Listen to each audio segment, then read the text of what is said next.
So, hello and welcome back yet again as we jump back into Beverly of Graustark, an interesting fictional country it's kind of neat how this is like set kind of in the real world, but mostly not. I I feel like this is something that happened in fiction a little bit more. I mean, it's not a complete fantasy, but it's also not a not fantasy. So that makes it a little bit interesting. It's also, a potential minefield with the time it was written, but I feel like we can navigate that. Uh, Before we start, Merry Christmas. Well, Merry Christmas Eve if you are on my side of the world. If you're on the other side of the world, it's probably already Christmas. So happy Christmas if you celebrate. Also, because it falls on the same day this year, which doesn't happen very often, happy Hanukkah if that's what you celebrate. And I hope that, if you celebrate either of those, you have an absolutely fantastic day. And thank you for taking a little bit of time out to listen to this story. So, yeah, happy Christmas. We left Beverly in an interesting situation. She has been taken as Princess Yetiv. At least that's what this robber person, or I'm sorry, we don't know that he's a bandit, but Beverly's pretty sure he must be a bandit. And yeah, he seems to have decided to take her in, probably thinking that he can kidnap her for a ransom or something, if he actually thinks that she is the Princess of Graustark. But he seems to have kind of being guiding her to safety. Maybe. We'll see. So that is where we are going to pick everything up with Beverly of Graustark by George Barr McCutcheon, and we are going to be reading Chapter 5, The Inn of the Hawk and Raven.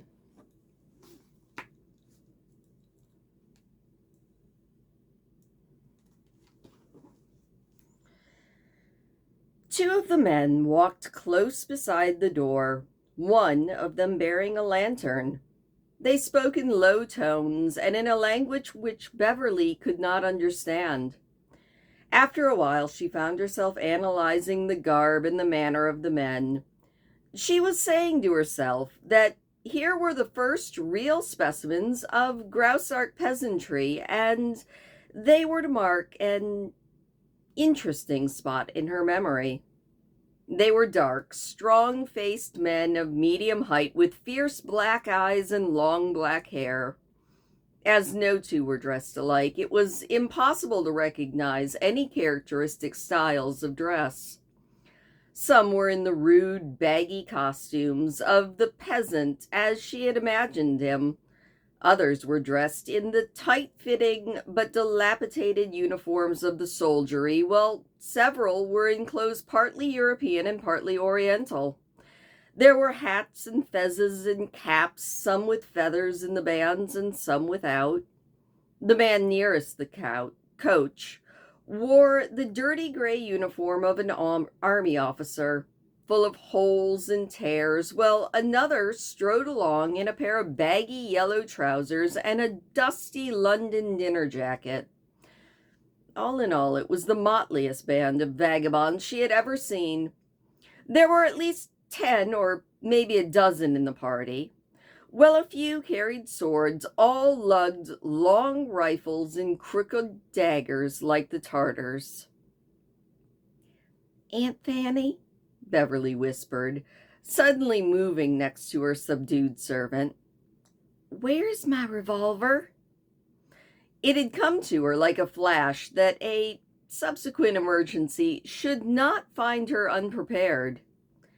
Aunt Fanny's jaw dropped, and her eyes were like big white dishes. "Oh, good Lord. What for, Miss Beverly?" "Shh! Don't call me Miss Beverly. Now, just you pay attention to me and I'll tell you something queer. Get my revolver right away and don't let these men see what you're doing.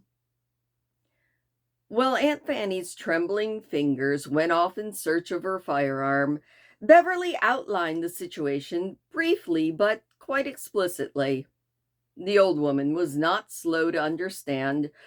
Her wits sharpened by fear, she grasped Beverly's instructions with astonishing acuity. "Very well, Your Highness," she said. "I'll procure a bottle of peppermint for you, if you don't mind me pullin' and handlin' amongst these boxes. Or maybe you would prefer a bit of ginger." With this wonderful subterfuge as a shield, Aunt Fanny slyly dug into one of the bags and pulled forth a revolver. Under normal circumstances, she would have been mortally afraid to touch it, but not in this emergency. Beverly shoved the weapon into the pocket of her traveling jacket. "I feel much better now, Aunt Fanny." Aunt Fanny chuckled. "Yes, ma'am, indeed, Your Highness," she agreed. The coach rolled along for a half an hour and then stopped with a jolt. An instant later, the tall driver appeared at the window, his head uncovered. A man who was close by held a lantern. "Quavandos a derlant your serent," said the leader, showing his white teeth in a triumphant smile. His exposed eyes seemed to be glowing with pleasure and excitement. "Pardon?" murmured Beverly. A puzzled expression came onto his face, and then his smile deepened and his eyes took on a knowing gleam. "Ah, I see," he said. "Your Highness prefers not to speak the language of Graustark. Is it necessary for me to repeat in English?" "I really wish you would," said Beverly. "Just to see how it sounds, you know." "Your every wish shall be gratified. I beg to inform you that we have reached the Inn of the Hawk and Raven. This is where we dwelt last night. Tomorrow, we too abandon the place, so our fortunes may run together for a few hours. There is little to offer you in the way of nourishment, and there are none of the comforts of your palace, yet princesses can no more be choosers than beggars when the fare is all in one pot. Come, Your Highness, let me conduct you to the guest chamber of the Inn of the Hawk and Raven." Beverly took his hand and stepped down, looking around in wonder and perplexity. "I don't see an inn," she murmured. "Look up, Your Highness. That great black canopy is the roof. We are standing upon the floor, and the dark shadows just beyond the circle of light are the walls of the Hawk and Raven. This is the largest tavern in all of Graustark. Its dimensions are as wide as the world." "You mean that there's no inn at all?" Beverly cried in dismay. "Alas, I do confess it. And yet there is shelter here. Come with me. Let your servant follow." He took her by the hand and led her away from the coach, a raggedy lantern-bearer preceding them. Beverly's little right hand was rigidly clutching the revolver that was in her pocket. It was a capricious pocket, and the muzzle of the weapon bored defiantly into a timid powder rag that was laying in the bottom of it. The little leather purse from which it had escaped had its silver lips opened as though in a broad grin of derision, revealing the plight of the chamois. The guide's hand was at once firm and gentle. His stride was bold yet easy. His rakish hat, with its aggressive red feather, towered a full head above Beverly's Parisian violets. "Have you no home at all? No house in which to sleep?" Beverly managed. "I live in a castle of air," he said, waving his hand gracefully. and I sleep in the house of my fathers." "You poor fellow," said Beverly. He laughed and absent-mindedly patted the hilt of his sword. She heard the men behind them turning to the coach and putting it into the glen through which they had so carefully walked. Her feet fell upon a soft, grassy sward, and the clatter of stones was no longer heard. They were among the shadowy trees, gaunt trunks of enormous size looming up in the light of the lanterns. Unconsciously, Beverly's thoughts went over to the forest of Arden and the woodland home of Rosalind as she had always imagined it to be. Soon there came to her ears the swish of water, as though some turbulent river was hurrying by. Instinctively, she drew back, and her eyes were set with alarm upon the black wall of night ahead. Yetive had spoken more than once of this wilderness. Many an unlucky traveler had been forever lost in it. "It is the river, your highness. There is no danger. I won't lead you into it," the man said, a trifle roughly. "We are low in the valley, and there are marshes yonder when the river is in its natural bed. The floods have covered the low grounds, and there is a torrent coming out of the hills. But here we are, your highness. The Inn of the Hawk and Raven." He bowed and pointed with his hat to the smoldering fire a little ways ahead. They had turned a bend in the overhanging cliff, and they were very close to their retreat before she could see the glow. The fire was in the open air and directly in front of a deep cleft in the rocky background. Judging by the sound, the river could not be more than 200 feet away. Men came up with lanterns, and others piled brush upon the fire. In a short time, the glen was weirdly illuminated by the dancing flames. From her seat on a huge log, Beverly was thus enabled to survey a portion of her surroundings. The overhanging ledge of rock formed a wide, deep canopy underneath which was the perfect shelter. The floor seemed to be a rich, grassless loam, and here and there were pallets of long grass, evidently the couches of these homeless men. All around were huge trees, and in the direction of the river the grass grew higher and then gave way to reeds. The foliage above was so dense that the moon and stars were completely invisible. There was a deathly stillness in the air. The loneliness was so appalling that Beverly's poor little heart was just all aquiver with dread. Aunt Fanny, sitting nearby, had not said a word since leaving the coach, but her eyes were expressively active. The tall leader stood near the fire conversing with half a dozen of his followers. Miss Calhoun's eyes finally rested upon this central figure in the strange picture. He was attired in a dark gray uniform that reminded her oddly of the dragoon choruses in the comic operas back home. The garments, well, torn and filthy, were well-fitting. His shoulders were broad and square, his hips were narrow, his legs were long and straight, and there was an air of impudent grace about him that went well with his life and profession. Surely here was a careless freelance upon whom life weighed lightly, while death stood afar off and despaired.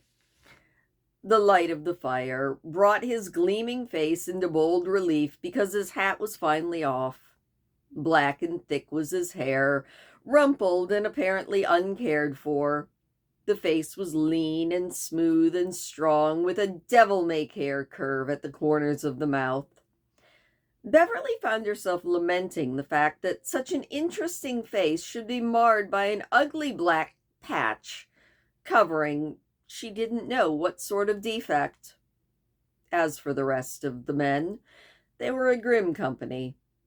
Some were young and beardless, others were old and grisly, but all were active, alert, and strong. The leader appeared to be the only one in the party who could speak and understand English. As Beverly sat and watched his virile, mocking face and studied his graceful movements, she found herself wondering how an ignorant, homeless wanderer in the hills could be so poetic and cultured as this fellow seemed to be. 3 or 4 men, who were unmistakably of a lower order than their companions, set about preparing supper. Others unhitched the tired horses and led them towards the river. 2 dashing young fellows carried the seat cushions under the rocky canopy and constructed an elaborate couch for the princess. The chief of them, with his own hands, soon began the construction of a small chamber in this particular corner of the cave, close to the opening. The walls of the cave were formed of carriage robes and blankets and cloaks and oak branches. "This is your guest chamber, your highness," he said, approaching her with a smile at the conclusion of his job. "It's been most interesting to watch you," she said. "And it has been a delight to interest you," he told her. "You will find seclusion there, and you need see none of us until you wish it." She looked him fairly in the eye for a moment, and then impulsively extended her hand. He clasped it warmly, but not without a bit of surprise. "I am trusting you implicitly," she said. "This knave is glorified," was his simple retort. He took her to the improvised bedchamber, Aunt Fanny following along with loyal but uncertain footsteps. "I regret, your highness," he said, "that the conveniences are so few. We have no landlady except for Mother Earth, no waiters, no porters, no maids in the Inn of the Hawk and Raven. This being a men's hotel, the baths are along the river front. I will have water brought to your apartments, however, but it is with the deepest shame and sorrow I confess that we have no towels." She laughed so heartily that his face brightened, while the faces of his men turned in their direction. "It's a typical mountain resort, then. I think I can manage very well if you will just fetch my bags to my room." "By the way, will you have your dinner served in your room?" he said good-humoredly. "If you don't mind, I'd like to eat in the public dining room," she said. A few minutes later, Beverly was sitting upon one of her small trunks, and Aunt Fanny was laboriously brushing out her dark hair. "It's very jolly being a princess," murmured Miss Calhoun. She had bathed her face in one of the leather buckets out of the coach, and the dust of the road had been brushed away by her vigorous lady-in-waiting. "Yes, ma'am, your highness. It's monstrously fine for you, but where am I supposed to sleep? Out there, with those scallywags?" said Aunt Fanny. "You'll have a bed in here, Aunt Fanny," said Beverly. "This is a queer bunch of people. I've never seen the like, and I wouldn't trust any of them as far as I could throw a house." "But the leader seems to be quite the courteous gentleman," said Beverly. "Yes, ma'am. He must have come from Georgia or Kentucky," was Aunt Fanny's sincere compliment. The pseudo-princess dined with the vagabonds that night.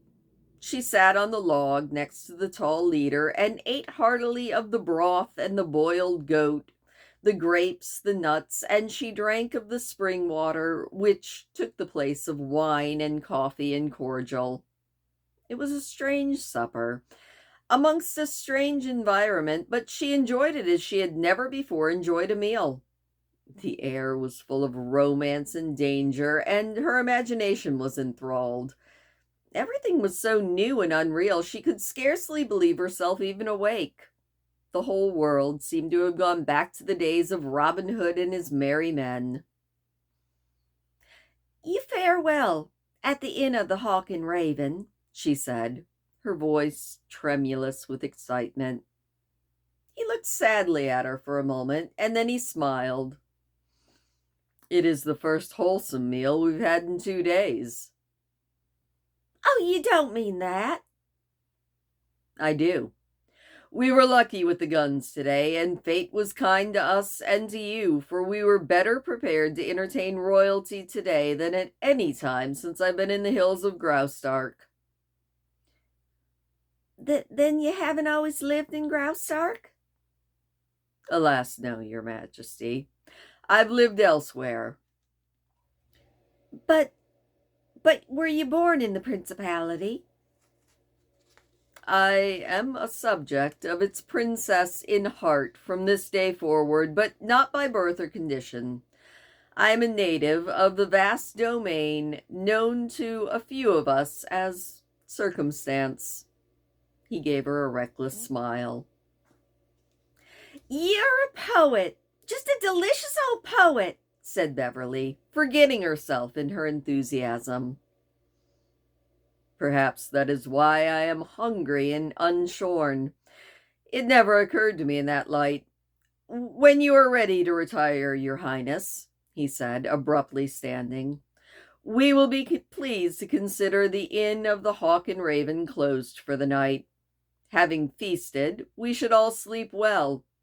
We do have a hard day before us. With your consent, I shall place my couch of grass near your door. I am the porter. All you have to do is call if you need anything." Beverly was tired, but she would have sat up all night rather than miss any of the strange romance that had been thrust upon her, but Sir Redfeather's suggestion savored of a command, and she reluctantly made her way to the flapping blanket that marked the entrance to her bedchamber. He drew the curtain aside, swung his hat low, and murmured a soft good night. "May your highness's dreams be pleasant ones." "Thank you," she said, and the curtain dropped. "That was very cool of him, I must say," she said as she looked at the waving door. When she went to sleep, she never knew. She never knew how she dropped off. She was certain that her eyes were rebellious for a long time, and that she was wondering how her gray dress would look after she had slept in it the whole night long. She heard low singing as if in the distance, but after a while the stillness became so intense that its pressure almost suffocated her. The roar of the river grew louder and louder, and there was a swishing sound that died in her ears almost as she wondered what it meant. Her last waking thoughts were of the Black Patch poet. Was he really lying near her door? She was awakened in the middle of the night by a violent flapping of her chamber door. Startled, she sat upright and strained her eyes to pierce the mysterious darkness. Aunt Fanny, on her bed of grass, stirred but did not wake. The blackness of this strange chamber was broken ever and anon by faint flashes of light from outside, and Beverly lived through long moments of terror before it dawned upon her that a thunderstorm was brewing. The wind was rising, and the night seemed agog with excitement. Beverly crept from her couch and felt her way to the fluttering doorway. Pulling the blanket aside, she peered forth into the night, her heart pounding with terror. Her Highness was actually quite afraid of thunder and lightning. The fire out in the open had died down until naught remained but glowing embers. These were blown into brilliancy by the wind, casting a steady red light over the whole scene. There was only one human figure in sight. Next to the fire stood the tall wanderer. He was hatless and coatless, and his arms were folded across his chest. Seemingly oblivious to the approach of the storm, he stood staring into the heap of ashes by his feet. His face was towards her, every feature plainly distinguishable in the faint light of the fire. To Beverly's amazement, the black patch was missing. And what surprised her, almost to the point of saying something out loud, there appeared to be no reason for him to be wearing a patch at any time. There was not a mark or a blemish anywhere around the eye. It was as clear and penetrating as the other, darkly gleaming in the fire. Moreover, Beverly saw that the man was strikingly handsome. He had a strong, manly face. The highly imaginative Southern girl's mind reverted to the very first portrait she had seen of Napoleon. Suddenly he started, throwing up his head and looking at the sky and saying some strange words. Then he walked abruptly towards her doorway. Beverly fell back breathless as he stopped just outside, and she knew that he was listening for sounds from inside. After a few moments, she stealthily looked up again. He was back near the fire, his back to her, looking off into the night. The wind was growing stronger. The breezes fanned the night into a rush of silvery, shivery coolness. Constant flickers of lightning illuminated the forest, transforming the treetops into black waves. Tall reeds by the riverbank began to bend their tops and swing gently to and fro. In the lowlands, away from the cave, will-o'-the-wisps were playing tags with jack-o'-the-lanterns, merrily scampering in the blackness, reminding her of the revelers in the famous Brocken scene. Low moans grew out of all the havoc, and voices seemed to speak in unintelligible whispers to the agitated twigs and leaves. The secrets of the wind were being spread upon the records of the night, tales of many climes passing through the ears of nature. From the gentle undulations, the marshland reeds swept into the low dips and danced wild minuets, lashing each other with infatuated glee, mocking the whistle of the wind with an angry swish of their tall bodies. Around the cornices of the Inn of the Hawk and Raven scurried the singing breezes, reluctant to leave a playground so pleasing. Soon, the night turned into a cauldron, a surging, hissing, roaring receptacle in which were mixing the ingredients of a disaster. Nightbirds flapped through the moaning treetops, searching for shelter. The reeds were flattened down to the earth, bowing to the sovereignty of the wind. Clouds roared with the rumble of a million chariots, and then the sky and the earth met in one of those savage conflicts that make all other warfare seem like play. As Beverly shrank away from the crash, she saw him throw his arms up, as though inviting the elements to mass themselves and their energy down on his head. Beverly screamed involuntarily, and she heard the cry above the carnage. Instantly, he turned and faced in her direction. "Help! Help!" she cried. He came bounding towards the swishing robes and blankets, but his impulse had found a rival. Like a flash, the walls of the guest chamber were whisked away, scuttling off into the night or back into the depths of the cave, and with the rain came the man. From among the robes, this man snatched her up and bore her away, and she knew nothing else. And that is the end of chapter 5. The ending was confusing. The description of the storm, quite poetic, but that ending was a little bit confusing.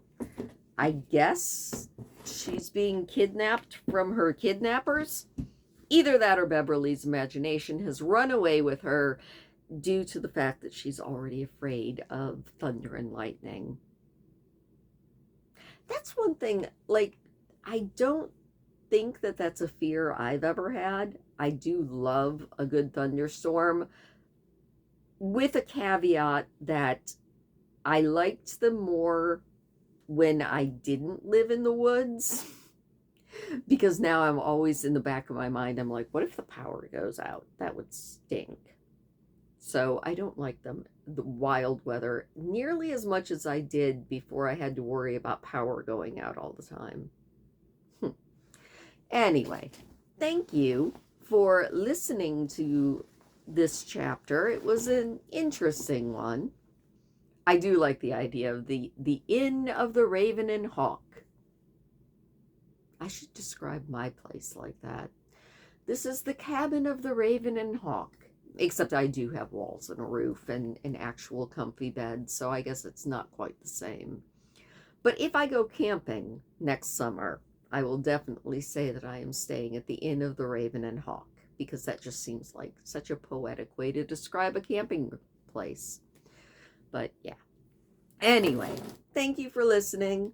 I hope that you are having a wonderful night. I hope that if you are celebrating Christmas, that you have a wonderful day tomorrow. I hope if you are celebrating Hanukkah, you have a wonderful day tomorrow. I'm going to have a chapter of this up tomorrow, because why not, you know? And yeah, that's about it. Please do hit the thumbs up on your way out. It does always make me smile, and I will see you tomorrow.